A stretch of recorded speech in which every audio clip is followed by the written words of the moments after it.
देश में अभी 4 चरण का चुनाव बाकी है, लेकिन उससे पहले धर्म की राजनीति पूरी तरह से हावी हो चुकी है। पहले मुस्लिम आरक्षण, फिर बाबरी ताला, पीओके के बाद अब हिंदुओं की घटती आबादी का मुद्दा गर्म हो चुका है। क्योंकि 1950 से 2015 तक 65 साल की जो रिपोर्ट आई है वो ये बताने के लिए काफी है कि कैसे हिंदुओं की आबादी तेजी से घटी है और कैसे मुसलमानों की आबादी तेजी से बढ़ी है। प्रधानमंत्री के आर्थिक सलाहकार परिषद की ये रिपोर्ट है, जिसके मुताबिक पिछले 65 साल में हिंदुओं की आबादी में तेजी से गिरावट दर्ज की गई है, जबकि देश में हिंदुओं की आबादी 7.82% के हिसाब से, यानी कि लगभग 8% के हिसाब से घटी। लेकिन इसी दौरान मुस्लिमों की आबादी में तेजी से बढ़ोतरी भी हुई है। रिपोर्ट के मुताबिक मुस्लिम आबादी में इन 65 साल के अंतराल में 43.15% की वृद्धि हुई है। जब 2014 से पहले ज्यादातर कांग्रेस की सरकार रही, अब इसी को मुद्दा बनाते हुए बीजेपी ने कांग्रेस पर करारा हमला बोला। इसी पर आपको दिखाते हैं रिपोर्ट के कैसे राम मंदिर से लेकर मुस्लिम आरक्षण तक विपक्ष अपने ही बुने जाल में फंसता चला जा रहा है।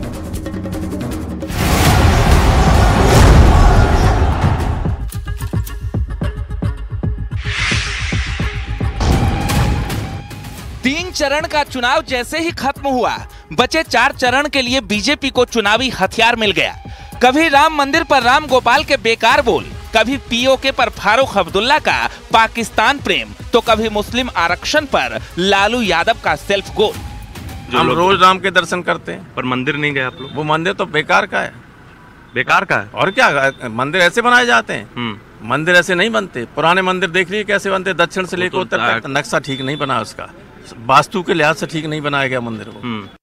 ये भी याद रखे वो भी चूड़ियां पहने हुए नहीं है, याद रखिए। उनके पास भी एटम बम है, ये याद रखिएगा। और अफसोस किया है कि वो एटम बम हमारे ऊपर ही गिरेगा। आरक्षण के पक्षधर है ना, वो तो संविधान को खत्म करना चाहते हैं, लोकतंत्र को खत्म करना चाहते हैं। ये इस बात को जनता के जहन में शायद बात आ गई है, तो इस तरह का बात बदल। रिजर्वेशन तो मिलना चाहिए मुसलमानों को पूरा। ये वो मुद्दे हैं जिसके सहारे बीजेपी आगे बढ़ा रही है। ये वो मुद्दे हैं जो चारों चरण में काफी गर्म रहने वाला है। और इसी पर जुबानी जंग के बीच अब आबादी वाली रिपोर्ट बीजेपी के चुनावी कैंपेन में जान फूंकने के लिए काफी है। पीएम की इकोनॉमिक काउंसिल की एक स्टडी के मुताबिक 1950 से 2015 के बीच आबादी की स्टडी की गई है, जिसके मुताबिक देश में हिंदुओं की आबादी में करीब 8% गिरावट हुई है, जबकि मुस्लिमों की आबादी में 43.15% का इजाफा हुआ है। अब मुस्लिम आरक्षण के बाद मुस्लिमों की बढ़ती आबादी को लेकर बीजेपी ने कांग्रेस को जिम्मेदार ठहराया है, क्योंकि ये रिपोर्ट 1950 से 2015 के बीच का है, जब 2014 से पहले ज्यादातर कांग्रेस सरकार में थी। भारत के सनातन को खत्म करने की एक साजिश भी है। आज मुसलमानों को बैकडोर से आरक्षण दे रहे हैं। ये हिंदुओं की घटती हुई आबादी, मुसलमानों की बढ़ती हुई आबादी। आप देखें 0 से 14 वर्ष के बच्चे की आयु मुसलमान में कितने % है, हिंदू में कितने % है। वो बहुत गंभीर चिंता की बात है। और ये जो जनसंख्या का असंतुलन है, हिंदू की आबादी घटे और मुस्लिम की आबादी बढ़े, यह कांग्रेस की मुस्लिम तुष्टीकरण की राजनीति के कारण से हुआ है। कांग्रेस पार्टी ने मुस्लिम लीग की तरह काम किया है, जिसकी वजह से ये आबादी का जो संतुलन बिगड़ रहा है, उसका एकमात्र कारण यही है। इसीलिए इस देश में सामान्य नागरिक संहिता की आवश्यकता है। पीएम मोदी से लेकर सीएम योगी तक कांग्रेस के घोषणा पत्र पर पहले ही सवाल खड़े कर चुके हैं। पीएम मोदी ने कहा था ओबीसी का हक छीनकर मुस्लिमों में बांट देंगे। अमित शाह ने कहा था गलती हुई तो राम मंदिर पर बाबरी ताला लगा देंगे। सीएम योगी ने कहा था देश में शरिया कानून लागू करना चाहती है कांग्रेस। ऐसे में रिपोर्ट के मुताबिक अब मुस्लिमों की बढ़ती जनसंख्या पर सवाल खड़े हो रहे हैं और डिमांड जनसंख्या नियंत्रण कानून का होने लगा है, जिसे चुनावी मंच से भी उछाला जाएगा। Bureau report, news 18।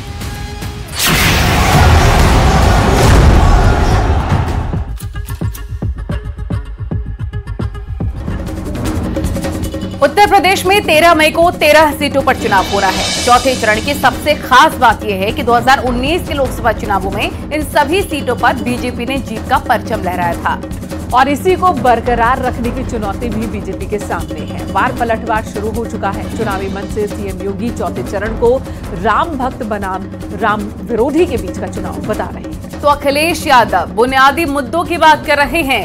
सीएम योगी ने कहा कि वो लोग मंदिर को बेकार बता रहे हैं, तो अखिलेश यादव सफाई दे रहे हैं, हम लोग भगवान राम के विरोधी नहीं हैं। सीएम योगी 10 साल में तेजी से हुए विकास की बात कर रहे हैं, तो अखिलेश यादव इन्हीं 10 साल को महंगाई और बेरोजगारी से जोड़ रहे हैं। सीएम योगी विकसित भारत का संकल्प याद दिला रहे हैं, तो अखिलेश यादव संविधान बचाने की लड़ाई बता रहे हैं। यानी राजनीति के इस महासमर में सियासी हमलों की ये रफ्तार अब और तेज होने वाली है। इसी पर आपको दिखाते हैं एक रिपोर्ट।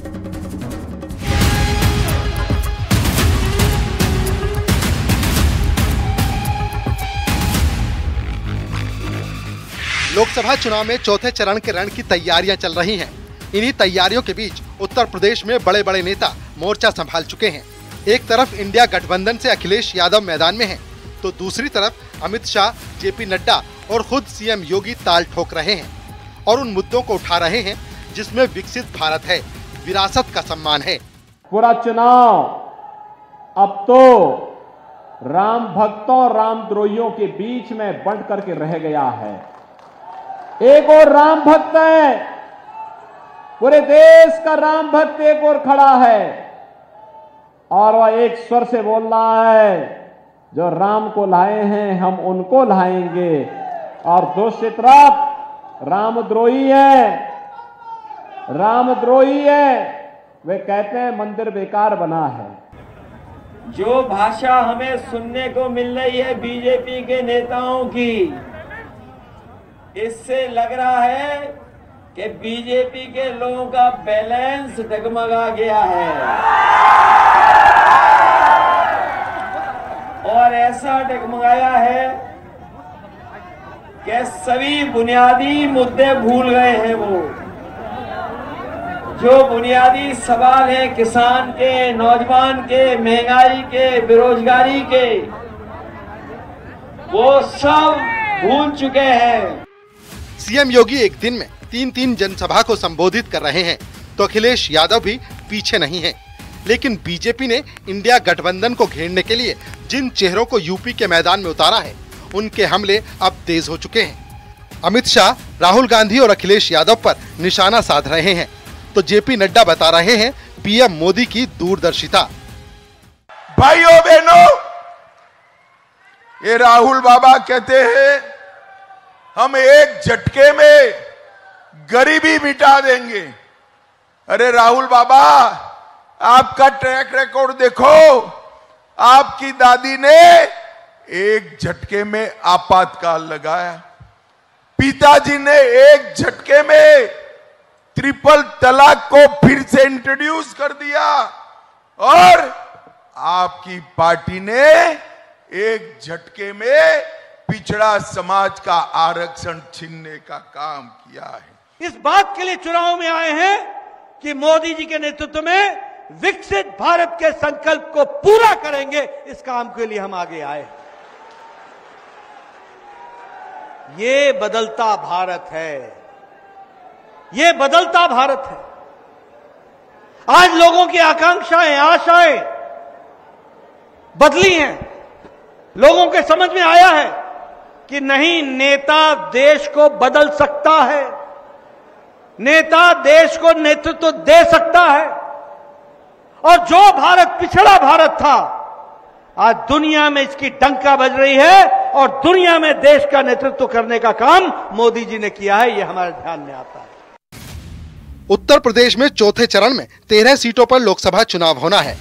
अवध, तराई और सेंट्रल यूपी में होने वाले चुनाव में बीजेपी और इंडिया गठबंधन के बीच ही लड़ाई है। लेकिन मायावती ने अपने कैंडिडेट इस रणनीति से चुने हैं, जिसके चलते कई सीटों पर त्रिकोणीय मुकाबला हो चुका है। और सबसे खास बात यह है कि 2019 के लोकसभा चुनाव में इन सभी सीटों पर बीजेपी ने जीत का परचम लहराया था, जिसे बरकरार रखने के लिए फिलहाल वार पलटवार चल रहा है। Bureau report, news 18।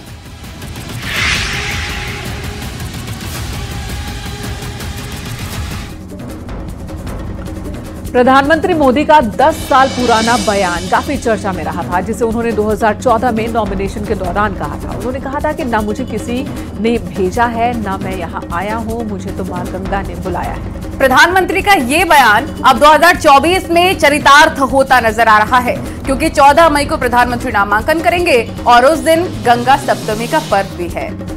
और पुष्प नक्षत्र का अद्भुत संयोग भी बन रहा है, जो सफलता की गारंटी देता है। इसी पर आपको ये रिपोर्ट दिखाते हैं कि आखिर ये दिन इतना खास क्यों है और ज्योतिषाचार्य का इस पर क्या कहना है।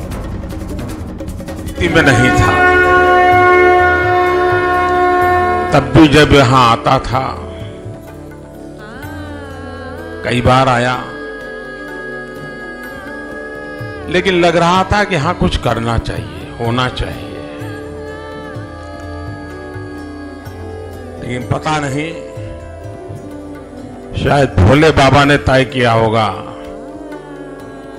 बेटे बातें बहुत करते हो, आओ इधर करके दिखाओ। काशी के कायाकल्प का अध्याय लिखने वाले नरेंद्र मोदी एक बार फिर वाराणसी से चुनाव लड़ने जा रहे हैं।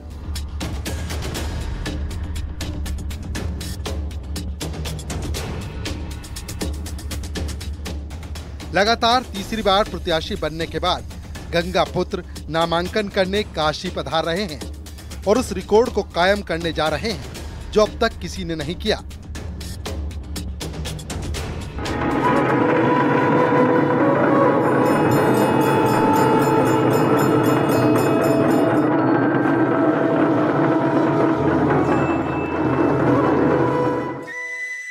क्योंकि धर्म और अध्यात्म की नगरी काशी में पीएम मोदी के लिए वैदिक और तंत्र विधि से पूजा की जा रही है।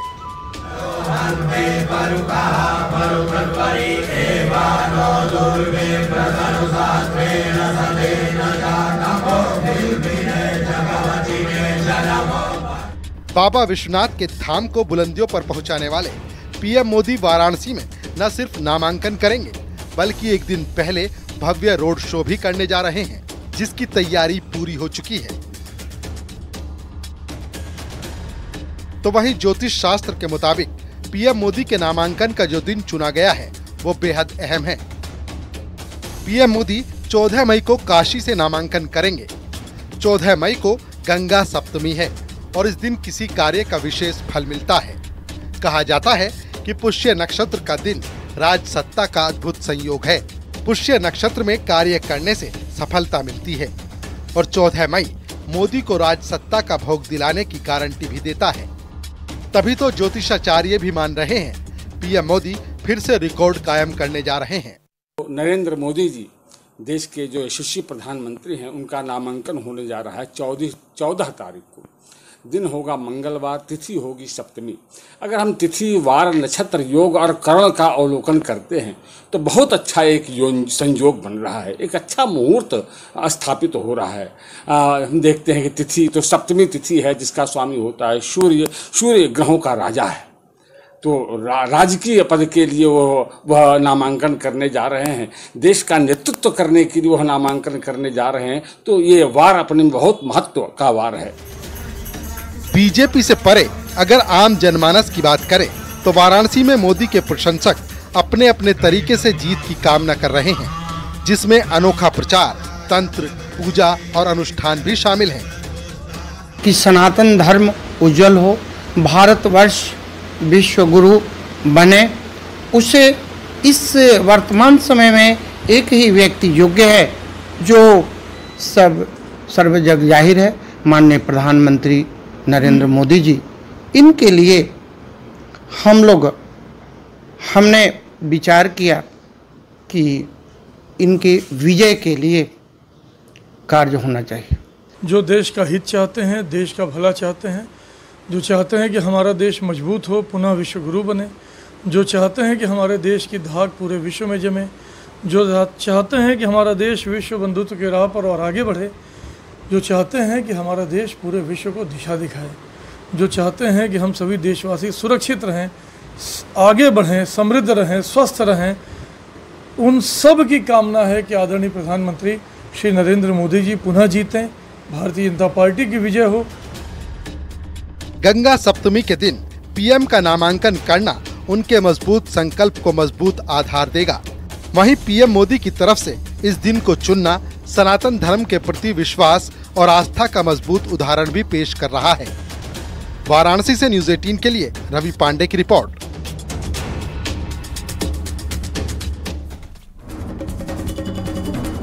– 2024 लोकसभा चुनाव का दंगल जारी है, जिसमें एक दूसरे पर वार पलटवार भी जमकर हो रहे हैं। और इसी बीच हैदराबाद में बीजेपी उम्मीदवार माधवी लता का प्रचार करने पहुंची बीजेपी नेता नवनीत राणा ने भड़काऊ बयान दिया है। एक रैली को संबोधित करने के दौरान नवनीत राणा ने ओवैसी भाइयों पर भड़काऊ बयान दिया और कहा कि वो बोलते हैं कि 15 मिनट के लिए पुलिस हटा ले, लेकिन हमें सिर्फ 15 सेकंड लगेंगे और उन्हें पता नहीं चलेगा कि वो कहां से आए और कहां चले गए। नवनीत राणा ने अपने एक्स हैंडल पर इसका वीडियो पोस्ट किया है। देखिए किस तरह से वो चैलेंज कर रही हैं ओवैसी बंधुओं को। तेरे को 15 मिनट लगेंगे छोटे, और हमको सिर्फ 15 सेकंड लगेंगे। 15 सेकंड ने बोल के 1 घंटा ले लीजिए ना। हम भी देखना चाह रहे हैं कि आप में कितनी इंसानियत अभी बाकी है। 100 सुनार की तो 1 लोहार की। 15 मिनट ऐसा ज़र्ब है जो अभी भी नहीं भर सका। ओवैसी के गढ़ में नवनीत राणा का चैलेंज। भड़काऊ बयान पर सियासी गियर हुआ चेंज। छोटे भाई को चुनौती, बड़े भाई का डिफेंस। मौसम की बढ़ती तपिश ने सियासी पारे को भी हाई कर दिया है। राजनीति का एक टेम्परेचर इतना बढ़ गया है कि गड़े मुर्दों को उखाड़ने वाली कहावत सच हो रही है। पुराने विवाद को नया रंग दिया है बीजेपी नेता नवनीत राणा ने।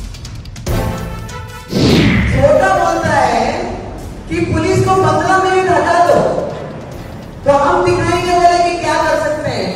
छोटे को मेरा कहना है तेरे को 15 मिनट लगेंगे छोटे, और हमको सिर्फ 15 सेकंड लगेंगे।